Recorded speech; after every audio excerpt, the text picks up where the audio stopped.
Hello everyone, তো আমি নিয়ে চলে আসলাম আবার আরেকটা ছোট্ট ভিডিও। তো এটা হচ্ছে পুরী ঘোরার দ্বিতীয় দিন।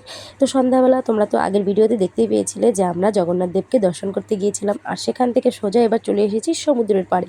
সমুদ্রের পাড়ে ঠান্ডা ঠান্ডা হাওয়া খেতে এবং সাথে খাবার খেতে।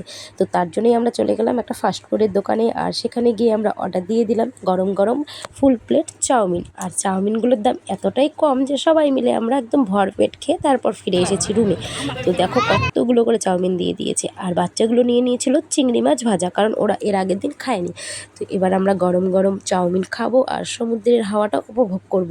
তো ফাইনালি খাওয়া দাওয়া কমপ্লিট করে আমরা এবার চলে গেলাম কিছু কেনাকাটার দিকে, কিছু কসমেটিক কিনলাম, আর তারপর চলে গেলাম সোজা ব্যাগের দোকানে। আর ব্যাগগুলো এত সুন্দর লাগছিল না, তো এরকম ব্যাগ আমার আছে, তবুও মানে দেখলে পরে একটা কিনতে ইচ্ছা করে, এরকম ব্যাপার। তো ফাইনালি আমরা কতগুলো ব্যাগ কিনে নিলাম, তারপর বিচ মার্কেটটা পুরোটা ঘুরে এখান থেকে শাকের দোকান থেকে একটা শাক কিনে নিয়ে চলে আসবো রুমে। তো চলো।